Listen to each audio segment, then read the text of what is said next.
Hi, I'm Reverend Dr. Terry Gallagher. I want to welcome you back to another episode of Come and See, where we explore the hope for the future that's found at the intersection of faith guiding our use of technology. As you can see, we're doing something different in this episode, but also the next one. We're in my office. We're in my office to discuss some uncomfortable truths, kind of like my employees would experience when I was a chemical plant manager. You know, one of my fundamental beliefs as a plant manager is that my employees had the right to the truth, the unvarnished truth, the difficult truth. They didn't have a right to necessarily enjoy the experience of hearing the truth, but they had the right to the truth. And so we would have what the plant employees called these come to Terry meetings, right? Where if you were having trouble following the plant rules, you'd be told if you kept on your current path of employment, if you kept doing the things that you were doing, which caused you to be in this office, then the end was pretty obvious to see. You were going to choose to self-terminate you. I'd wind up firing you, but you would have made the decision because you did not choose to alter the path that you were on once you were given the truth. That's where we're at in the climate crisis.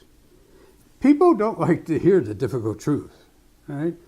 We see that in the gospel. In the Gospel of Luke, Jesus' very first sermon, the good and faithful people who were listening to this sermon applauded him and cheered him and wondered, where did this man get this wisdom? But then he said something, a difficult truth, and they went from loving him to wanting to kill him. Nobody likes a prophet. But that doesn't stop or take away the need that we listen to difficult truth.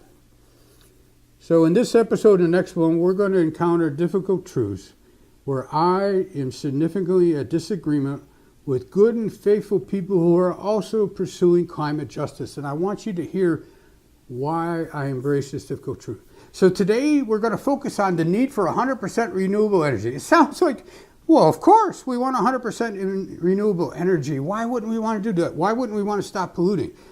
But here's the thing, we need it now. Not some lofty time off in the future, we need it now. Why? Well, because climate scientists have been telling us that if we keep polluting the atmosphere with carbon dioxide and methane from burning fossil fuels, we'll heat up the world. And they've been telling this for nigh on 100 years. Very seriously, the last 70 years. And we haven't paid attention. Because if you look at the graphs, the graph of our amount of pollution that we put up each year is still increasing.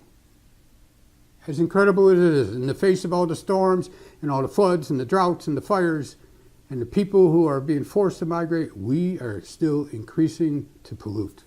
And so we need to urgently move to 100%. Here's the thing though, here's the difficult truth.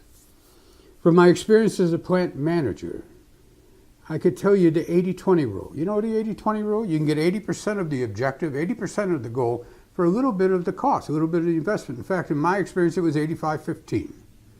I could get 85% of the objective for just 15% of the cost. It was that last 5 or 10% of that goal where the cost went up dramatically because the measures to get there took everything possible.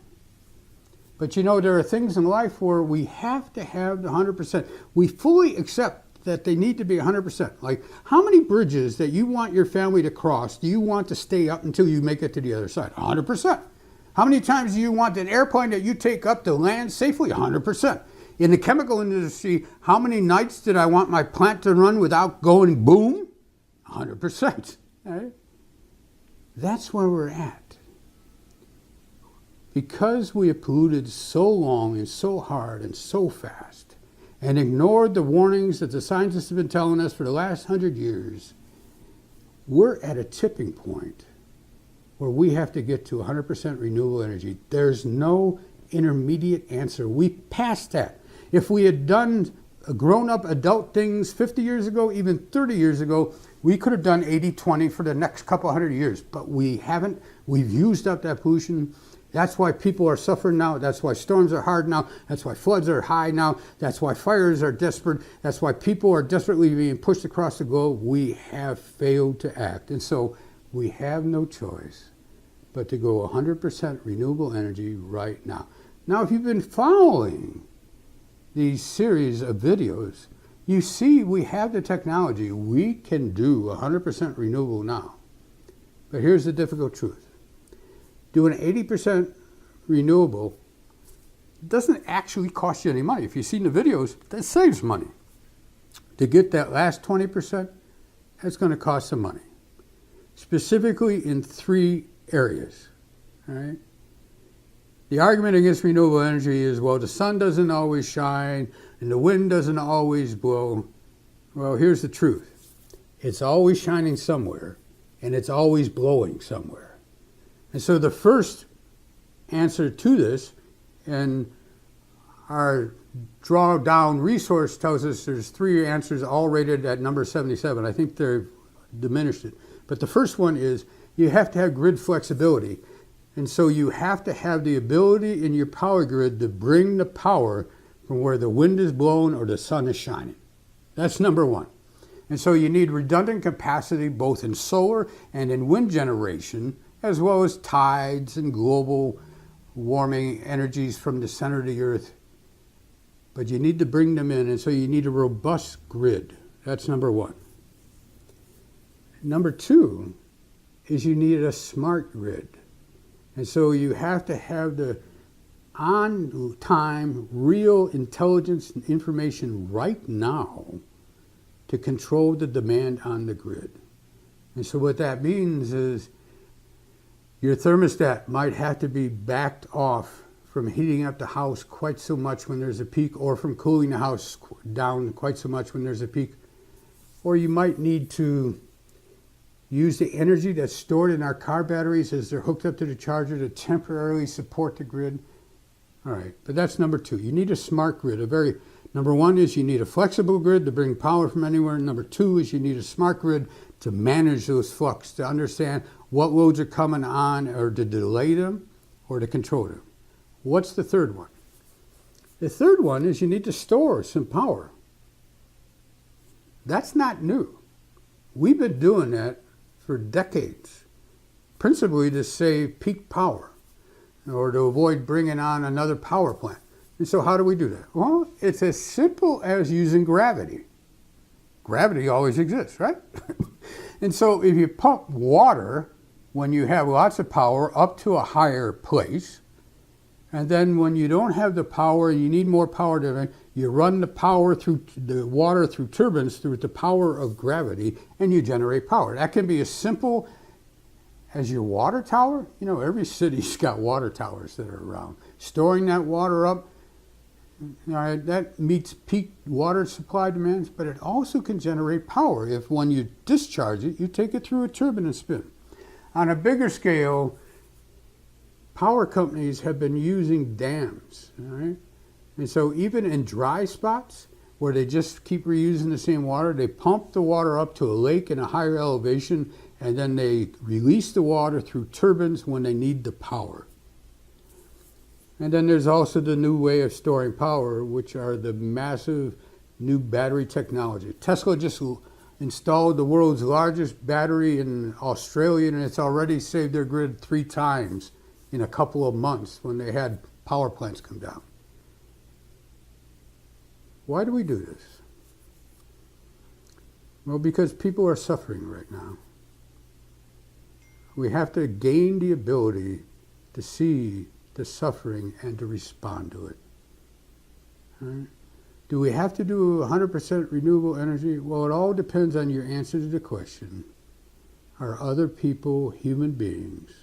Are other people children of God?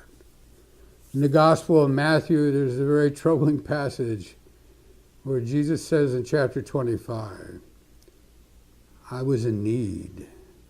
I was hungry and thirsty and in prison and naked, and you did not provide for me.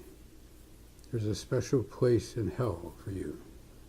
And the people said, when was it that we saw you hungry or naked or in jail? And Jesus said, when you saw the least of these, you saw me. Our path forward has to be 100% renewable on a World War II global mobilization commitment. And we have to do it now. Can we do this? Absolutely we can do this. We have got the resources to do it. All we're lacking is the political will. And so for my friends and colleagues in the climate justice movement who are trying to pass off a lesser requirement for avoiding the climate crisis, the uncomfortable truth is that means you're deciding some people aren't going to live that we could save. If you're a Christian, or if you're a person of ethics, that's an unacceptable answer.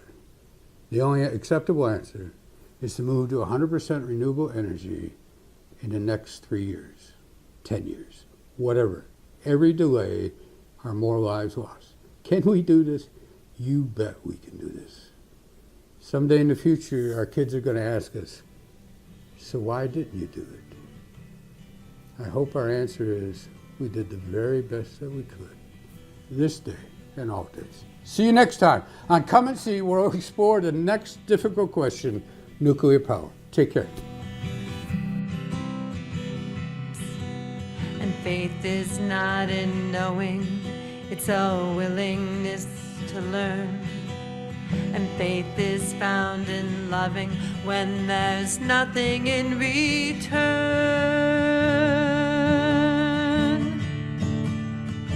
So come and see,